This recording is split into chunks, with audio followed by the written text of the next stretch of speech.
Good morning, everyone. I'm Jyoti Thottam from the New York Times, and I'm very pleased to be here with you this morning with Maya Tudor and Yamini Aiyar, two true experts on India and on Indian democracy, which is the subject of today's panel. You can read their bios, but I'll just say briefly that they both are among the leading thinkers on India, not just Indian political analysis, which we want to go beyond, but really sort of thinking about what India means for democracy in the region, in the world, and of course, for the 1 billion people in India.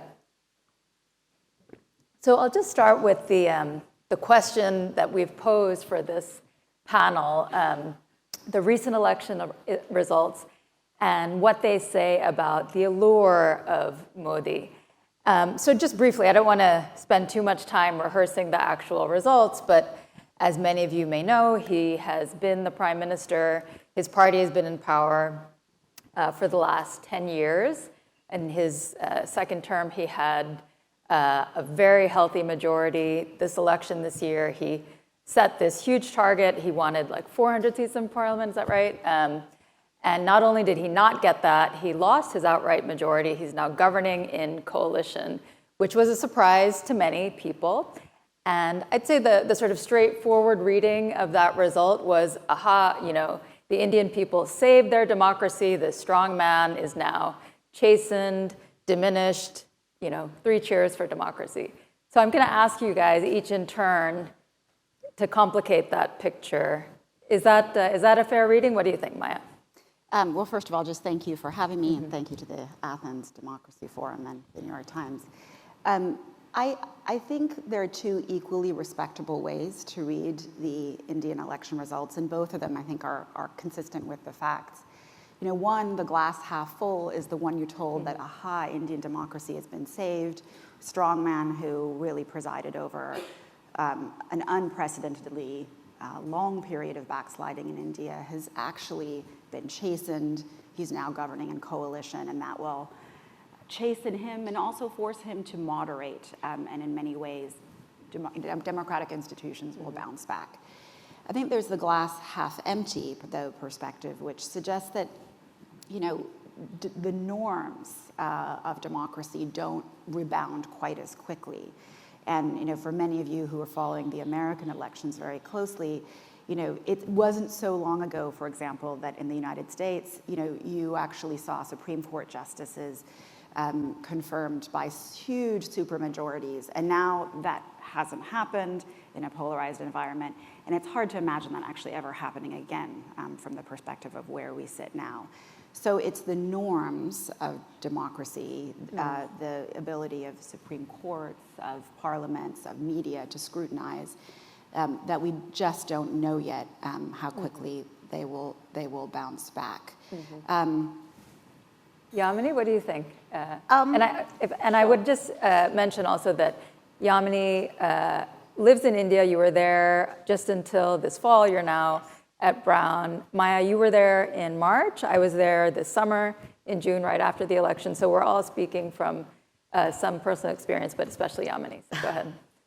Thank you. It's a real privilege to be here and a wonderful opportunity to really think hard about questions of democracy. So I'm really excited to have heard so much over the last couple of days as well. I think the way I have interpreted this election is democracy in the context of democratic backsliding. And therefore, to answer your question on is this a chastened Modi, is this democracy kind of showing its resilience and all is now well, we need to get back to the roots of how the allure, your original question, right? How did the allure of Modi emerge in the first place? And I would say there are 3 things to consider. One part of the Modi story is very much your classic populist narrative that all of you here in the audience are more than familiar with. The populist positions himself or herself as anti-elite, as a son or daughter of the soil, positioning themselves against the plutocracy that democracy has consistently thrown up. and therefore consistently presenting the elite as the other. And then there's a second part to the Modi story, and that second part comes from a very fundamental dialogue that India has had with herself from the time of our independence movement into the present, which is, are we a Hindu majoritarian nation in which all other religions and all other forms of diversity are second to Hindu majoritarianism? Or are we, and this was a choice we made in our founding moment, when we rejected the two-nation theory and the backdrop of bloody partition, are we a constitutionally secular nation in which secularism in India is defined very much as principled distance to all religions, so equality of all religions, not so much secularization of society, but equality of all religions vis-a-vis the state, and therefore equal citizenship to all regardless of your religion. And it was a conscious choice that the founding fathers of India made in 1947 through to when our constitution was founded, recognizing that the only way the diversity of what made the modern nation state of India could sustain itself without falling into the violence that we witnessed through partition was through adopting this fundamental principle of secularism as principled distance. And that has always been a contested question. There's been a big mobilization of the RSS, which is at the back of undergirds Modi. And I'll just say two things about this. There's been a long history that kind of prepared India for the moment when the allure of Modi linked to Hindu majoritarianism gains legitimacy. But in order for it to retain its legitimacy, it needs the allure of Modi. It has to be manufactured because it's the only way that in a very diverse society with multiplicities of social cleavages that you can create a unified Hindu identity around the allure of this charismatic politician. And so he's everywhere. It's manufactured. I was sitting not so long ago with women in a rural part of Uttar Pradesh, one of the poorest parts of India.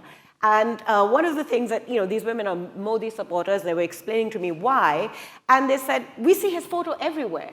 And I giggled to myself because I too see his photo everywhere. It's his guarantees that are all over. Don't forget, we are a parliamentary, not a presidential system.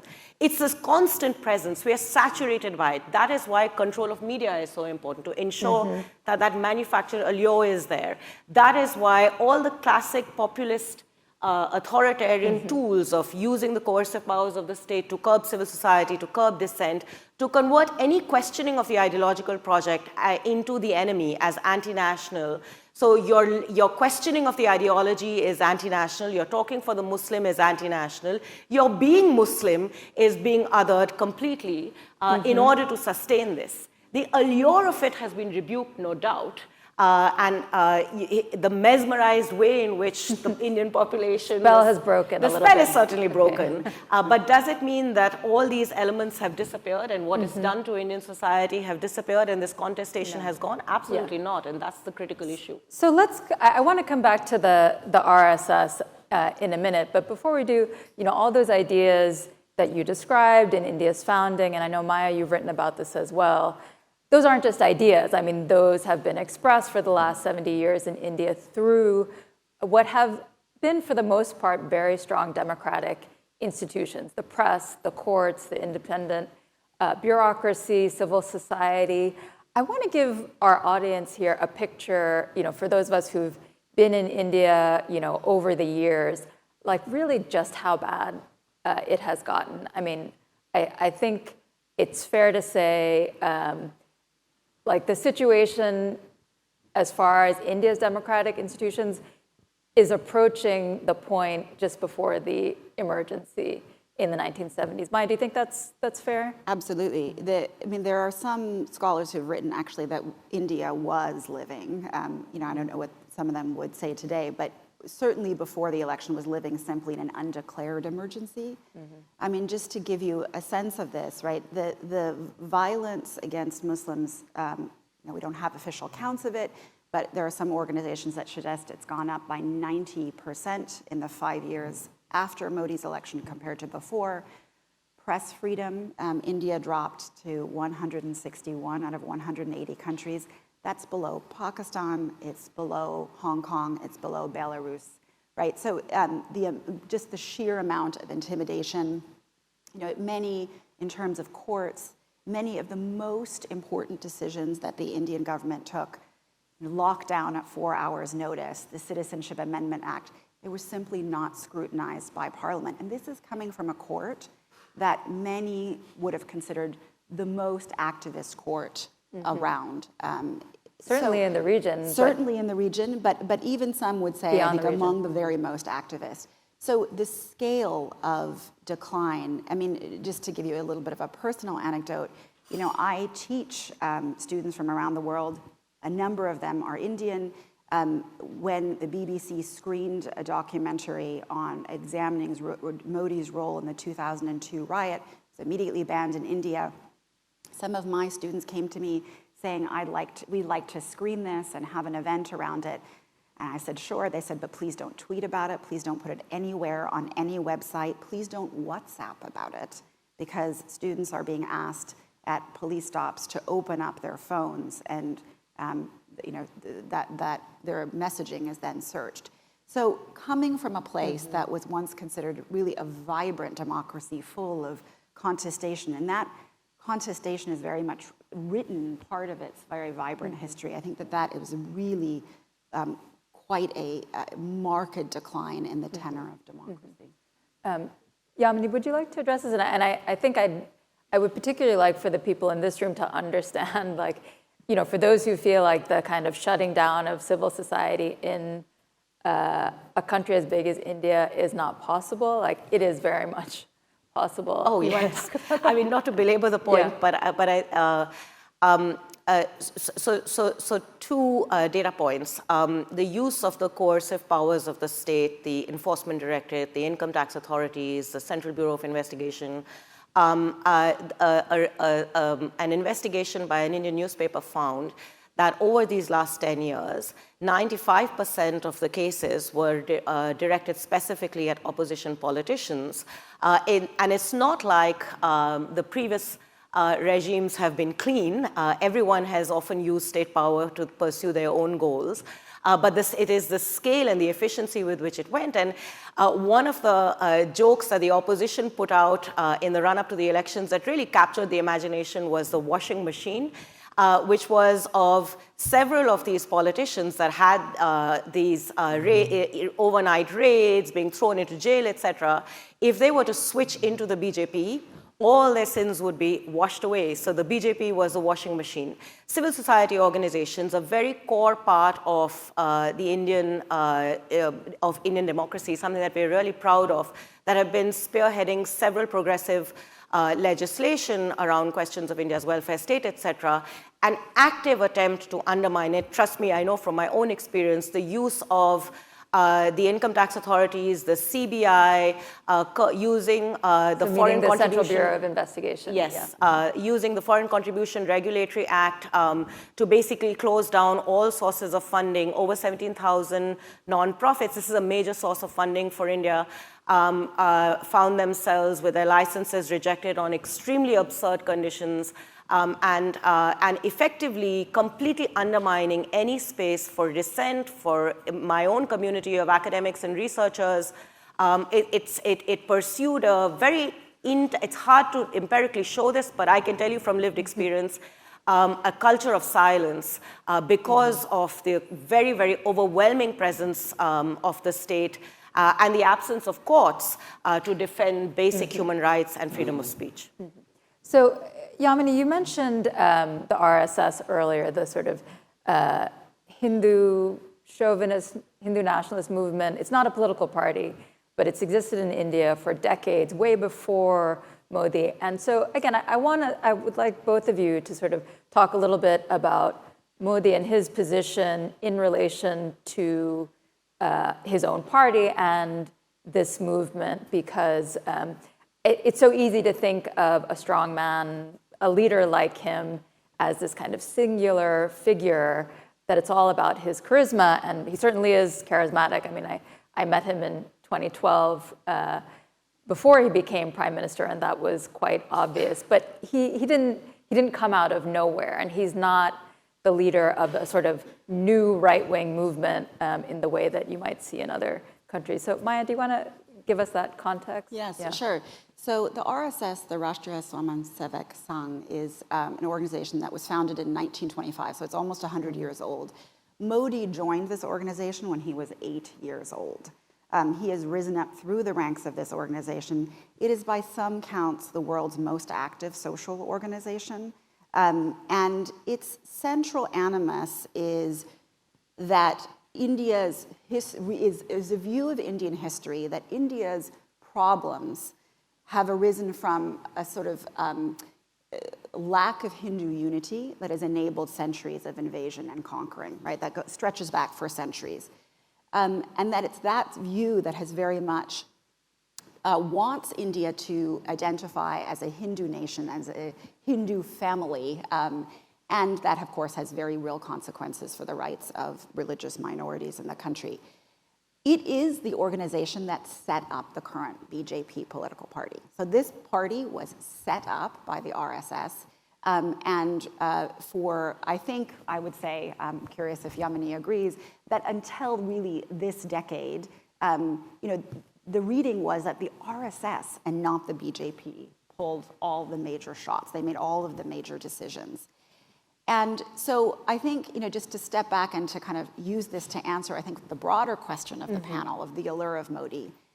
There is Modi, the developmentalist, right? There's the Modi, the Hindu nationalist, and there's Modi, the man. And all of those have combined to create the allure of Modi. So the developmentalist, Modi has delivered on a lot of kind of developmental and welfare schemes. And I think that that's an important thing to say. It is an important part of his popularity, things like toilets and cooking stoves. He has delivered that. He has combined that with a kind of a real activation of the RSS. And those two planks, which are intertwined and in many ways inseparable, so there's a kind of rousing of the base, as well as a kind of populist centering that, again, has echoes in Trump's America, or in Trump's campaigning for presidency right now as well. Then there's the Hindu nationalist element. And I think the real apex of that, in my mind, was the January inauguration of the Ram temple. And this is not just kind of a simple temple. This is a decade-long promise of Modi that he was going to inaugurate a temple in honor of God Ram. It was on the site of a former a mosque that was then torn down to pave the way for this. And this is a very, very important symbol of kind of centuries of conflict, really, that have been essentially papered over. And the symbol of this shiny new mosque, which was the inauguration of this campaign for Modi, was, I think, a really big part of it. And I think the final thing is to say that, as you said, Modi himself is incredibly charismatic, but he's also, he has very effectively branded himself as somebody who is not a political dynast. He does not come from an upper caste. So he's kind of a man of the people, the chai wala, the tea seller, who has kind of risen up through the ranks of the RSS and then eventually to the BJP. But he's also somebody who has, I think, a fair degree of, he sort of is also a kind of masculine leader. Sure. And again, that has echoes. There's been lots of chatter about the size of his chest in Indian press, for example. So there are elements, I think, of Modi the leader, Modi the developmentalist, and Modi the Hindu nationalist that combine for this allure. So let me ask Yamini, though, particularly in UP, whether, that sort of, those combined elements of his avatar, if you want to call it that, certainly brought him to the point where he is now. But is there some tension there? For all those things he delivered, he has not delivered jobs in the way that people want or expect. And in UP, the same state where he finally made good on the promise to rebuild that temple, that ended up being the place where the BJP's results were most disappointing. And one reading is like, clearly there's some tension there. I've heard people comment that his, maybe what's going on in his mind is like, oh, these Hindus, like I gave them everything they wanted and they're still not voting for me. Is that what's going on. Yamini, do you want to talk about that? It's like everything around democracy and voting is complicated. Maybe let me answer this by picking, taking forward the frame that Maya laid out of Modi the developmentalist, Modi the Hindu nationalist, and Modi the individual and the charismatic leader. Modi the developmentalist is a complicated proposition. It's complicated partly because we just don't know. The last time we did a census was in 2011. We are now in 2024. We said we couldn't collect data in 2020 because it was COVID, but we had a whole series of really important elections, subnational elections. So that wasn't the reason. We just don't know. There's smatterings of data that you can piece together. But even when it comes to the fundamental question on whether poverty has gone up and down, there's a lot of contestation. That's part and parcel of what maintains the Allure. What we do know is that certain sets of decisions were taken by the strongman leadership that certainly had the Indian elite really excited in what made Modi the candidate into the prime minister in 2014. Strongman leadership, developmentalist, maximum governance, minimum government, I am a doer, which was to take quick decisions. Some of the decisions he took actually have created what many economists today are calling a K-shaped economy. What were those? Overnight, demonetized notes. 500 rupees, 1,000 rupees cash that the average poor Indian has in their hands, followed by a badly constructed big taxation reform for the goods and services taxes, which had multiple rate structures that really impacted the small and micro enterprises. Don't forget, for all the big story about the Indian economy, and I'm not taking away from that. We are the fastest growing economy. The top 10% of the economy is doing well. The bulk of India is employed in the informal sector, largely in the small and medium enterprises. And the small, medium, and micro enterprises are actually at the heart of the employment question. So these policy moves really impacted the informal economy.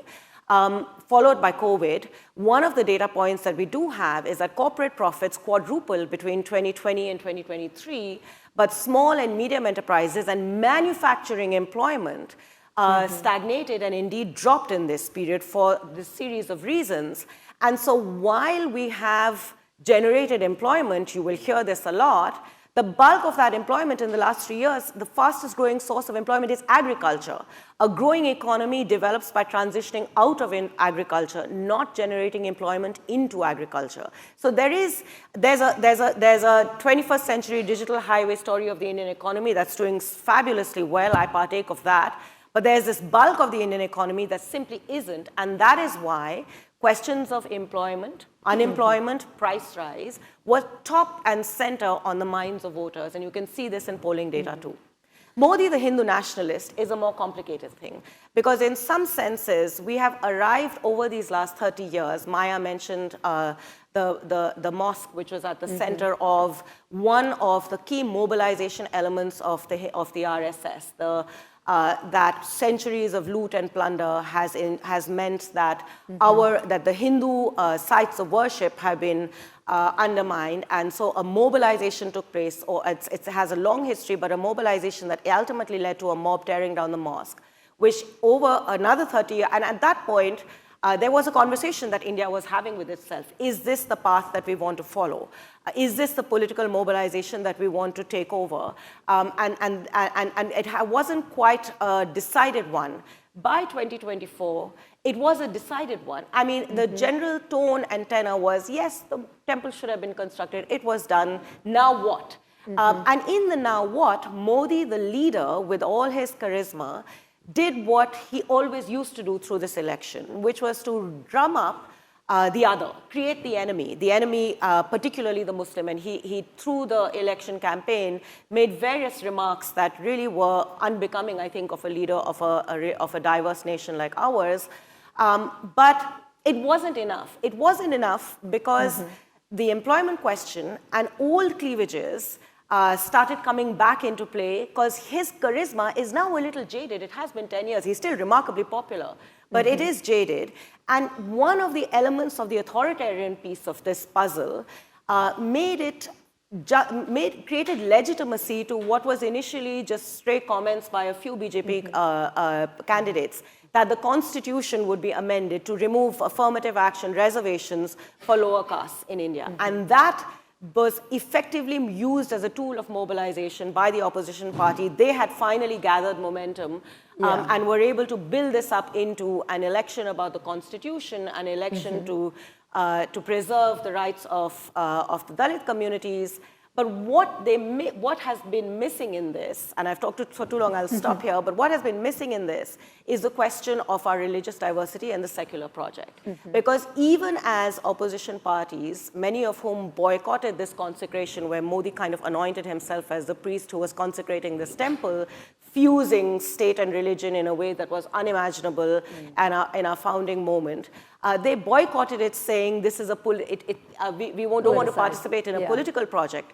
The question of secularism and the Muslim remained unaddressed. And one of the strategic choices that were made in the state of Uttar Pradesh by the Congress and the Samajwadi Party, the coalition that led the opposition and really rebuked Modi, was to stitch an alliance together with multiplicities of minorities, caste minorities, with Muslims on the side. And in fact, the distribution of tickets to Muslim candidates was the lowest this year. We have the lowest representation of Muslims in our parliament, in a parliament that effectively rebuked the strongman Modi. So this question of religious harmony, the secular identity and representation of the Muslim, it remains a very critical unanswered. one. So I'm glad you brought the opposition into this discussion, because I do want people to remember that any election is a choice, and Indian voters have many choices. Like there remain, many opposition parties in India. So the choice here isn't just, yes or no to Modi. Is the opposition offering a real alternative to him? And this is something that we've seen in many democracies. For every strongman that rises up, there is usually some opposition movement that is failing to offer an alternative. I mean, Maya, do you see this election as a sign that the opposition to is offering a real alternative, something that, matches in its sort of emotive appeal Hindu nationalism? Like, can you get people rallied around the Constitution? Yeah. So I'd say largely no. I mean, this election had the flavor of, I think this was mentioned in last night's panel, right? You're voting either for Trump or you're voting for democracy. And I think this election had a little bit of that flavor to me in India. When I spoke with people when I was there, it felt as though even kind of fervent Modi supporters understood that this was an election that if Modi was emboldened to get to the 400-seat point, that he would be in a position to change the constitution and such like, and that would have really much longer-lasting effects on Indian democracy. At the same time, I think it's also fair to say that the Rahul Gandhi, as the leader of Congress, really surprised a lot of people. He took this march and he was talking to people and he really understood their concerns, and he therefore knew how to craft the message in such a way that he really focused on, as Yamini said, right? Yes, growth, but where are the jobs? And this is what I think people were really focused on. And it's notable that he lost the election in the very district in which this mosque was inaugurated. And if in the many interviews that were published with voters, they said, yes, we have this temple and the temple should be there, but where are the jobs? And ideologically, and I'm sure Yamini has more to say on this, that I don't think that the opposition, the Congress party, has a very clear ideological agenda. To the extent that it has one, it's probably on caste and the protection of kind of lower caste privileges in the Constitution. It feels a little bit like a negative message, though, don't take privileges away, rather than a positive message. And I think that that's something that, if you're looking to understand the future of Indian democracy, I think that's a very important area to look at. What is the opposition messaging, and how is that taking away from those?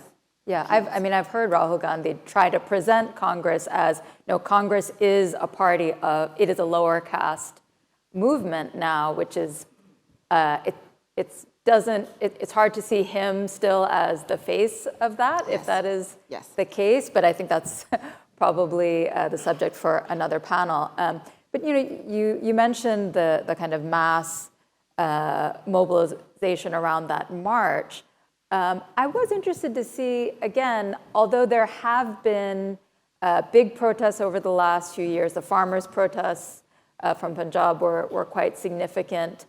I haven't seen this election as a result of, an expression of kind of a mass uprising. I mean, they're very different countries, but if you look at the regional context in the way that the protests in Sri Lanka sort of gave rise to a new political formation, or the students in Bangladesh. Like, did you see evidence of that? Again, I mean, that would be a sort of hopeful sign of the resilience of Indian democracy. I mean, did you see that in this election? So I think the sense of hope and a sense of resilience comes not necessarily from the streets as much, although they played a role, and I'll come to that in a second, but from the fact that in the act of voting and the chatter that surrounded the election campaign once it took off, there was a sense of just pulling ourselves back from the brink.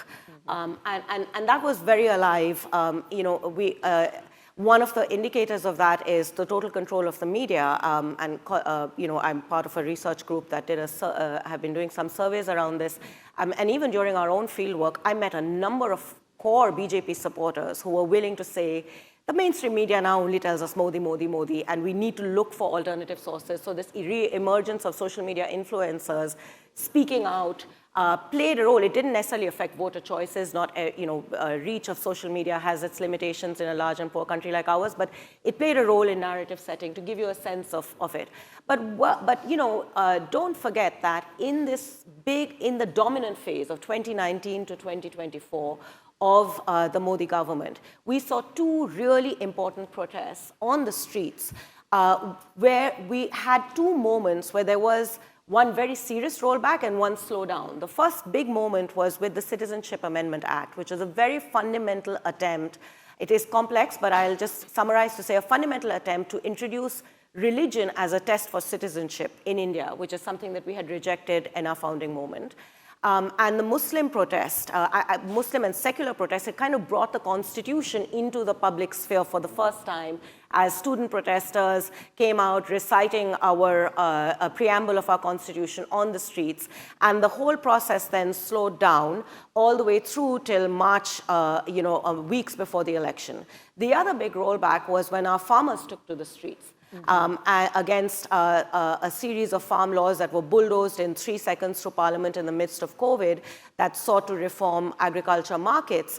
And farmers went to the streets for nearly 2 years, brought the agrarian back into the political debate. Since the 1970s, actually, the agrarian comes back in a very central way into the political debate. And Modi had to come on television saying, I'm rolling back those laws. It's done. Those laws are no longer in the policy discourse at all. So it was a big step back. And we found in our surveys that there was wide resonance for this mobilization. So there has been street mobilization. It was very similar to Sri Lanka and Bangladesh in that it sought to actively be party political. They didn't align, none of the mobilizations aligned with parties, political parties, a sort of sense that the core institutions of democracy no longer have legitimacy to speak for people. And I think that tension is going to remain very central to how democratic resilience is nurtured in India over the next 5 years. Okay, great. I want to leave time for a couple of questions, if there are any. And before we do, India is a complicated and big country, and you both keep up with it from here. I was hoping you could each sort of leave our audience with one recommendation, but why don't we start with the questions? Go ahead. We have the mic. So my name is Urban Stamberg. I'm the director of International Youth Think Tank. Thank you so much for a very full discussion. You have been talking about the strong man with typical male attributes. When things are reported in media, which I read at least, it's quite depressing that over and over again, they are reporting about appalling assaults on women in India. And that makes me wonder, what is the role of women in Indian politics, and in particular with young women, and what's the potential for the future for change, thanks to the contributions by young female Indians? That's an interesting question about the ability of women to really physically move about in public spaces and what that means. Well, so I'll start. I mean, you can. India. I think you're right. It is by some standards the world's least safe place to be a woman, and there have been a series of appalling gang rapes and deaths, murders. And I think I think it speaks to some really fundamental issues of that. I think when one zooms out, one can also think about the role generally of labor participation and women's participation, both in politics and in economics. And there is a long, long road to travel on that. I think there is a regional difference here in India. In the South, this is much, much more developed. So, India's economic growth in many ways is being powered by the South. We were just speaking last night. Almost half of India's female labor participation comes from one state in the south of India, Tamil Nadu. So, there are signs of hope, I think, ways forward, but there is a very long way to travel. Absolutely. Yeah. I think it's a land of multiple contradictions and many countries, many centuries, many diversities all together. So, unlike the United States, we've had a female prime minister, we've had very senior female politicians, powerful, fierce, visible women in politics, blazing the way for others. And in other fields. And at the same time, we have extremely low female labor force participation, lower than any other country at comparable levels of GDP. We have social norms that make women's work a harder proposition. Our cities are not designed for women's safety, transportation. All of these are features that make it harder for women to participate in the workforce, even if they want to. So it's many things happening all at the same time. And I think I am hopeful because we do have a history of women really blazing the way, the path forward in ways where as much as we have deep challenges of safety, of visibility in the workspace, we also have icons that many young women are looking up to. And we pave the path for many things that other countries which are doing far better on most other indicators haven't been able to achieve for female leadership. So how these contradictions balance them out remains a huge challenge. And ironically, by the way, one of the interesting things about Modi, with his masculinity and the size of his chest, has actively nurtured women voters. The female voter as a voter base for political mobilization emerged really visibly through Modi, and now most other political parties are playing this game. So every election will have a cash transfer announced as a welfare benefit for women. Why this doesn't translate, of course, into a more robust conversation on structural issues of what undermines women's empowerment in India is a deeper question. But there are these interesting things that are unfolding. There are other questions. Yes. Sorry. My name is Nathan Cooper. I'm the Speaker of a legislative assembly in a province in Canada. And the relationship between the Indian community as Canadians, and in particular in the area that I represent, we have a great relationship with many in the Punjabi community. And the relationship has been complex, I would suggest, between Canada and India, as you may well know. And my question for you this morning is, would you be willing to comment on the relationship between Modi and the Sikh community more broadly, and in particular, the Punjab region?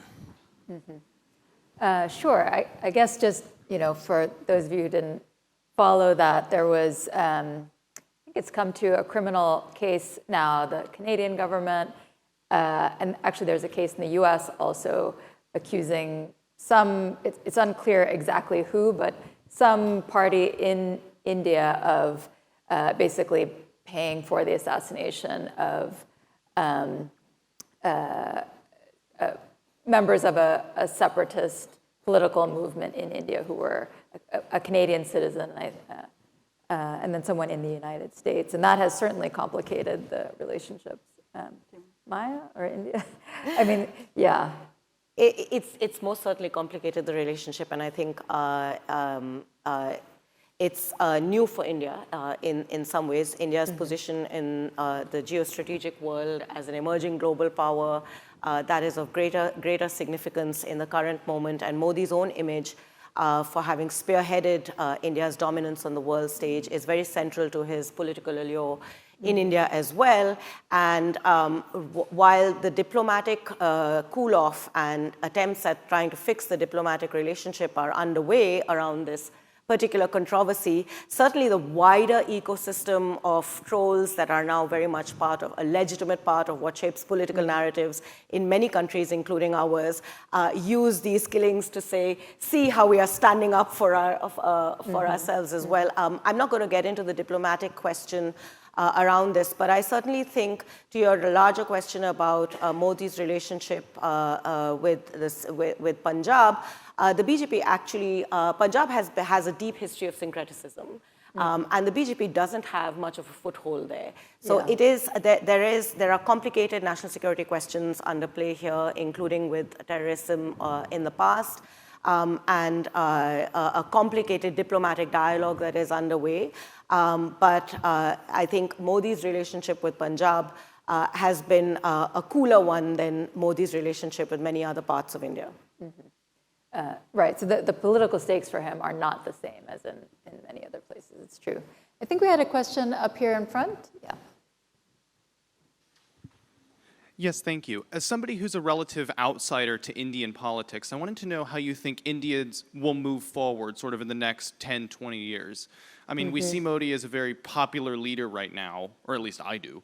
And how do you think the BJP will move forward? Do you think they will keep sort of Modi as a leader? Do you think the kind of typical democracy indices that we see kind of backsliding with him as leader, do you think they will continue to backslide, or do you think we'll have a sort of shift as India has realized how Modi has, in fact, adjusted and affected Indian politics? Yeah, it's such a great question, and I think an important one, because, again, the question of Indian democracy is not just whether this one person will get reelected, stay in office, or how long he stays in office. It's about whether all the democratic erosion that's happened in the last 10 years, whether that will continue, whether there's a way to repair it, whether any future BJP government or even a Congress government can repair it. So what's your, that might be a good place to end. Yeah. What's your, I mean, look, I think it's a really important question for India, but it's also a really important question for the state of the democracy in the world, right? When India moved into the hybrid category, as it did in 2019, 2021, and every major democracy watchdog, it fully halved the number of people in the world living under a democracy. So it's, when we think about India, it's also kind of bellwether for thinking about how democracy is faring in the world. So I think that's an important thing to understand. And also, India represents the way in which democratic backsliding is occurring in the globe, right? We are not seeing democracy dying by, tanks rolling through the streets and people canceling elections. Elections continue to happen and actually are producing turnovers. It is the slow and steady erosion, right? So democracy is eroding, it's not collapsing. And it's eroding through kind of systematically, the pillars of media, of liberties. To the question of how does the BJP see Modi, the BJP is very centralized around Modi right now. But I think a broader version of that question is, how will the RSS see Modi, which is really the powerhouse. It is the organization that pounds the pavement, that delivers the votes for Modi and has in the past elections. And I think that the RSS will continue to plump for Modi as long as Modi is successful. You have already seen some daylight. I don't want to exaggerate this, but there is some daylight between the BJP and the leaders of the RSS. Notably, right before the election, the BJP party chief said, oh, we don't really need the RSS to quite the degree that we needed it before. Modi is he will be 80 at the next election. And there is a future to Hindu nationalism well beyond Modi. And I think this is a real difference between India and, for example, Trumpism in the United States. Trumpism, we're unsure. Is it going to outlive Trump? Maybe, but maybe not. But Modi, the Hindu nationalist project, will long outlive Modi because there is an organizational basis. And I think if there's one point of difference to leave you with is that India's Hindu nationalist project is very well organized. It has very deep legs, and it will continue to march. Mm-hmm. Well, we'll keep watching that. It's a really important cleavage, and I'm glad that you pointed that out for our audience. Yes, Yamini, just please. very quickly Yeah. say two things. I'm optimistic about democracy in India because I think the people of India have it in their DNA to always pull back from the brink, and we've seen this now consistently. I'm pessimistic about the future of democratic norms in India because I think that our institutions, our elites that are the overseers of these institutions, our professions, very quickly fell away from core democratic norms to feed the beast. And if you don't have robust democratic institutions, if your professions don't stand up for democratic norms, the ability of politicians and political power to consistently play and test the waters continues, and that's what erodes the basic foundations of democracy. Okay. All right, well, I think we will leave it there, and I'm very pleased to hand things over to Sophie Verite. And with that, a round of applause.